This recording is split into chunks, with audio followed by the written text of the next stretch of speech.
अस्सलामुअलैकुम। Faiz e Chakkiwala girls high school Saudagarwad Surat में आप सौનું स्वागत है। विद्यार्थी मित्रों, आज आपणे धोरण 11 नामाना मूळ तत्वों विषयनी अंदर प्रकरण 1 हिसाबी पद्धति अने पारिभाषिक शब्दों विषे चर्चा करीशुं। तो विद्यार्थी मित्रों, पारिभाषिक शब्दों केटला छे तमारा चेप्टरनी अंदर एनी मैं समझ आपी हती, जेनी एक यादी तमने मैं वाँचीने संभळावी हती। लगभग 46 जेटला शब्दों हता। आजे आपणे एने 1 बाय 1 जोईए। तो नंबर 1, धंधाकीय व्यवहार। धंधाकीय व्यवहार एटले बे के वधु व्यक्तिओ वच्चे धंधा माटेनी वस्तु के सेवानी रोकड़मां अथवा शाख पर फेरबदली। शाख आ शब्द तमारा माटे नवो छे, तमे सांभळ्यो पण हशे, परंतु तमारे एने नामाना मूळ तत्वनी अंदर उपयोग करवानो छे। आ शब्द तमारा व्यवहारमां वारंवार आव्या करशे। तो शाख एटले आपणे जे उधार वेचीए अने उधार खरीदीए एनी अंदर आ उधार शब्द ए शाख छे। एक प्रकारनी उधार क्यारे खरीदीए के आपणी कोई प्रतिष्ठा होय, इज्जत होय, आपणे कोई ओळखतुं होय तो शाख एटले प्रतिष्ठा पण कही शकीए।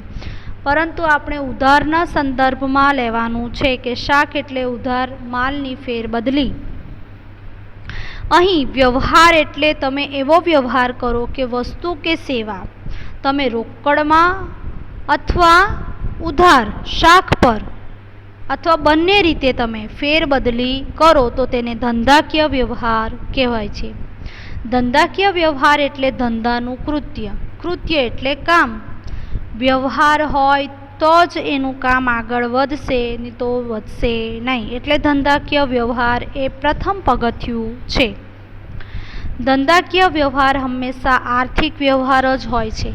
आपणे विद्यार्थी मित्रों आगळ आर्थिक व्यवहार विषे वात करी गया। आर्थिक व्यवहार एटले नाणांना संदर्भमां मपाय। आर्थिक व्यवहार एटले जेनुं नाणांमां मूल्य मापी शकाय।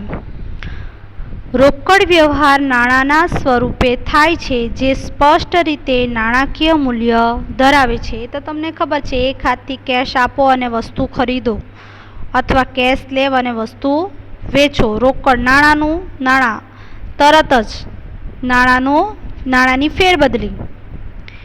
त्यार पछी उधार व्यवहारना नाणां भविष्यमां मळवाना छे अथवा चूकववाना छे, पण तेनुं नाणाकीय मूल्य वर्तमानमां नक्की थाय छे। 5000 नो माल शाख पर खरीद्यो आपणे शाख पर, उधार नाणां नथी चूकवा, परंतु एनी किंमत नक्की थई गई के 5000 आपणे भविष्यमां चूकववाना छे। विद्यार्थी मित्रों, एटले उधार व्यवहारना नाणां भविष्यमां मळवाना छे के चूकववाना छे, परंतु एनी जे वेल्यू छे, एनी जे किंमत छे ए नक्की थई जाय छे। धंधाकीय व्यवहारनी मूलभूत शरत ए छे के तेनुं नाणाकीय मूल्य एटले तेनुं आर्थिक मूल्य होवुं जोईए। आपणे जोईए एम 5000 नो माल शाख पर खरीद्यो तो नक्की मूल्य एनुं आर्थिक मूल्य होवुं जोईए। आ एनी मूलभूत शरत छे। धंधाकीय व्यवहार रोकड़ना माध्यमथी अथवा उदाहरणनी शरते अस्तित्वमां। अहीं प्रिंटिंग मिस्टेक छे के रोकड़ना माध्यमथी अथवा उधारनी शरते, उधार रोकड़ अथवा उधारनी रीते तमारे एने अस्तित्वमां लाववो पड़े तो ज ए धंधाकीय व्यवहार बने। रोकड़ होय का तो उधार। तमे रोकड़ेथी 5000 नो माल खरीद्यो, एनी अंदर तमे 5000 रोकड़ा चूकव्या छे अने 5000 नो माल विनय पासेथी शाख पर खरीद्यो। 5000 नक्की छे, परंतु तमे चूकवा नथी, नजीकना भविष्यमां तमारे चूकववाना रहेशे। विद्यार्थी मित्रों, हवे आवे छे बनाव। बनाव एक घटनाना स्वरूपे ओळखवामां आवे छे। कोई घटना बने तो एने बनाव कही शकाय। बनाव एटले व्यवहारमांथी उद्भवेल परिस्थिति अथवा परिणाम। કંઈક ઘટના બની ગઈ હોય એ પછી એને આપણે શું કહીએ, આવો બનાવ બની ગયો. ખ્યાલ આવે છે વિદ્યાર્થી મિત્રો? ધારો કે 3000નો માલ ખરીદવામાં આવ્યો હતો, તો આ બનાવ બની ગયું છે. આ બનાવ બની ગયો છે. ટૂંકમાં તમે કહી શકો કે વ્યવહાર એ ધંધા દ્વારા કરવામાં આવેલ કૃત્ય જણાવે છે, કામ છે, કૃત્ય જણાવે છે. જ્યારે ઘટના એ ધંધાના વ્યવહારથી ઉદ્ભવેલ પરિસ્થિતિ અથવા વ્યવહારનું પરિણામ છે. 5000નો માલ શાખ પર ખરીદ્યો એ વ્યવહાર છે, ધંધાકીય વ્યવહાર છે. ખરીદવામાં આવ્યો હતો અને હવે એના નાણાં ચૂકવવાના છે. આ બનાવ બની ગયો છે. હવે એનું પરિણામ શું છે કે નાણાં ચૂકવવાના બાકી છે. આ એક બનાવ છે. નંબર 3, મૂડી. Most important part. તમારા અકાઉન્ટની અંદર મૂડી કોને કહેવાય? તો ખાસ ધ્યાનમાં રાખજો. ધંધાના માલિક દ્વારા ધંધો શરૂ કરવા માટે જે રોકાણ કરવામાં આવે છે તેને મૂડી કહેવામાં આવે છે. એટલે કે ધંધાનો માલિક ધંધો શરૂ કરવા માટે પોતાની અંગત વસ્તુ, માલ કે મિલકત ધંધામાં રોકે અથવા લાવે તેને મૂડી તરીકે કહેવાય. આ રોકાણ એ કોઈ પણ સ્વરૂપે હોઈ શકે, રોકડા સ્વરૂપે બી હોઈ શકે, કોઈ મિલકત પણ હોઈ શકે, કોઈ માલ પણ હોઈ શકે. તો એ પોતાનું અંગત છે, એને ધંધામાં વાપરે છે, એટલે એ ધંધાના માલિકની મૂડી કહેવાય.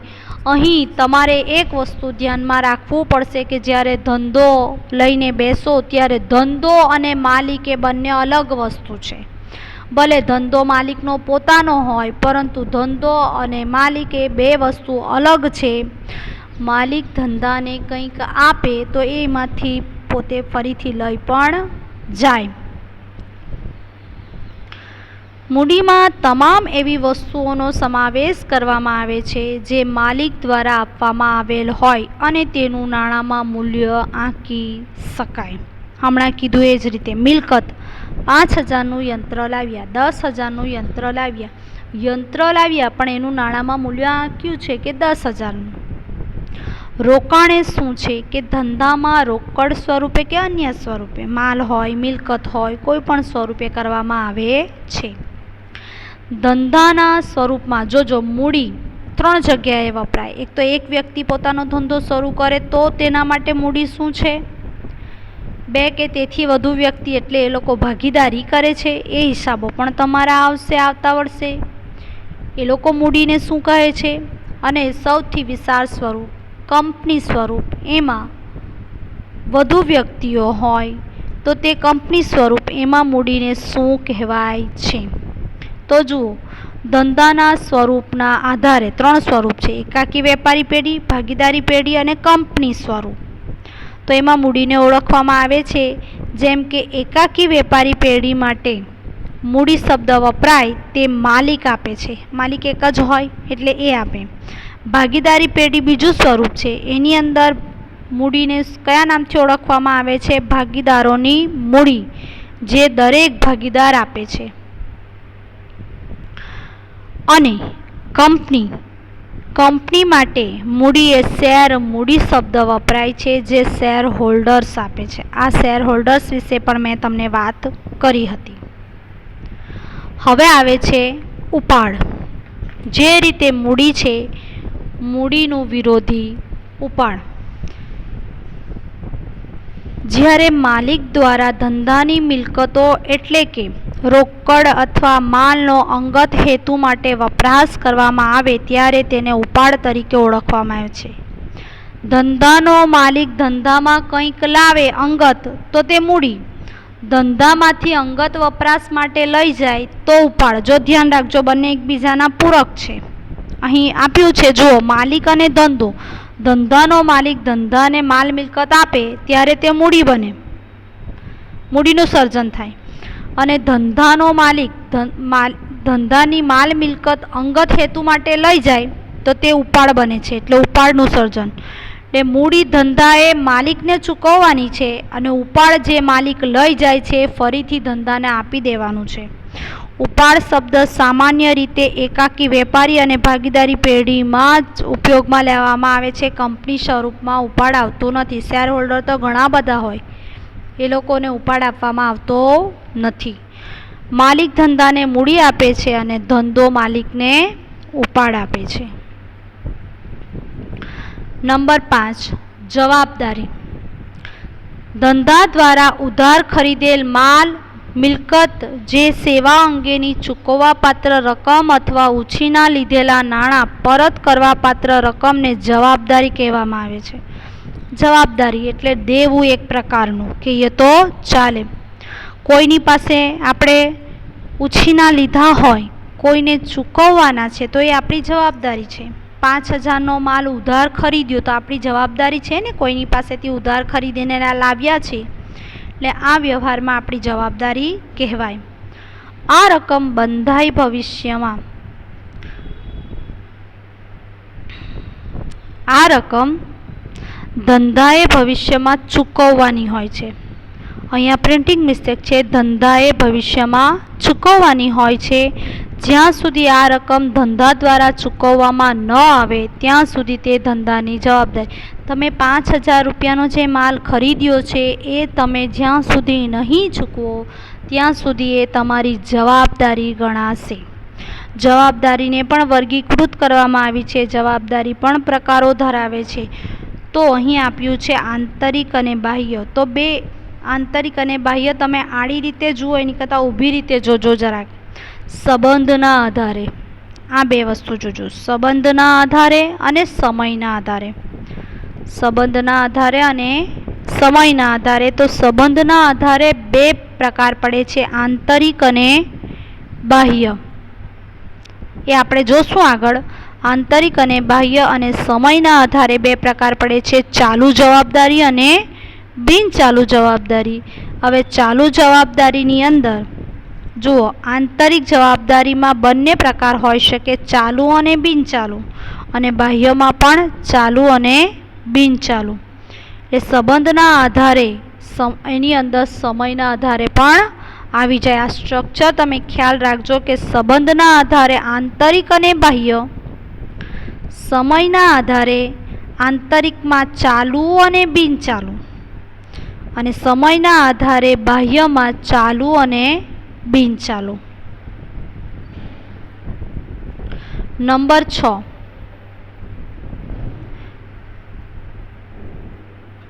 આંતરિક જવાબદારી અને બાહ્ય જવાબદારી કયા આધારે છે? સંબંધના આધારે છે. ધ્યાન રાખજો. તો એ આંતરિક અને બાહ્ય શું છે? તો આંતરિક જવાબદારી એ હિસાબી પદ્ધતિમાં ધંધો અને માલિક એક અલગ વ્યક્તિ તરીકે ઓળખવામાં આવે છે. મેં તમને હમણાં જ વાત કરી એ રીતે કે બંને અલગ અસ્તિત્વ ધરાવે છે. ધંધો પણ અલગ છે અને માલિક પણ અલગ છે. તો જ આપણે મૂડી અને ઉપાડ કહી શકીએ ને, કે મૂડી માલિક ધંધાને કંઈક આપે તો એ એના માટે મૂડી છે, અને ધંધામાંથી લઈ જાય તો ઉપાડ છે, જે એકબીજાથી ચૂકવવાનું બને છે. એટલે ધંધો અને માલિક એક અલગ વ્યક્તિ છે. ધંધાના માલિક દ્વારા જ્યારે ધંધાને મૂડી પૂરી પાડવામાં આવે છે ત્યારે તે ધંધાની આંતરિક જવાબદારી બને છે. જોજો, માલિક એ ધંધાની અંદર જ હોય છે, કારણ કે માલિક દ્વારા જ ધંધો ચાલે છે. ધંધાના અંદરનું અંગ છે. ધંધાના અંદરનું અંગ એ માલિક છે, અને માલિક દ્વારા જ કંઈક રકમ પૂરી પાડવામાં આવે કે કોઈ મિલકત કે અંગત વસ્તુ જેને આપણે મૂડી કહીએ છીએ, મૂડી પૂરી પાડવામાં આવે તેને આંતરિક જવાબદારી, એટલે ધંધા માટે એ મૂડી પરત કરવાની રહે છે. એટલે ધંધા માટે જવાબદારી બની જાય છે, જે આંતરિક જવાબદારી છે. બાહ્ય જવાબદારી એટલે શું? ધંધા દ્વારા ત્રાહિત પક્ષકાર, માલિક, ધંધો એ બે તો છે જ. ધંધાને જરૂર પડશે વિકાસની તો માલિક નાણાં લાવશે, પરંતુ માલિક ન પહોંચી વળે તો ત્રીજી વ્યક્તિ પાસે ઉછીના નાણાં લેશે. તો આ થઈ ત્રાહિત વ્યક્તિ. ઉછીના નાણાં લેશે ને એ ત્રાહિત વ્યક્તિમાં પોતાની પત્ની, બાળકો, મિત્રો, બેંક બધું જ આવી જાય છે. જો ધ્યાન રાખજો, માલિક પોતાનું અલગ અસ્તિત્વ ધરાવે છે, પત્ની, બાળકો પણ એની સાથે હોતા નથી, એમની પાસેથી પણ નાણાં ઉછીના લાવે તો એ થઈ ગયો ત્રાહિત પક્ષ.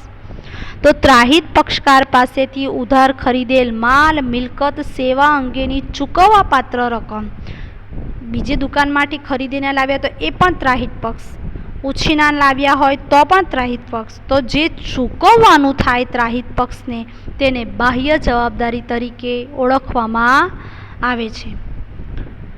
એ છે સંબંધના આધારે છે. આંતરિક જવાબદારી જે માલિક પ્રત્યેની જ છે અને બાહ્ય એટલે ત્રાહિત પક્ષકાર XYZ કોઈ પણ હોઈ શકે. 7મો ક્રમ છે ચાલુ જવાબદારી અને બિન ચાલુ જવાબદારી. આપણે જોઈ ગયા એ રીતે કે ચાલુ જવાબદારી એમાં આંતરિક પણ હોય અને બાહ્ય પણ હોય. બિનચાલુમાં પણ આંતરિક પણ હોય અને બાહ્ય પણ હોય.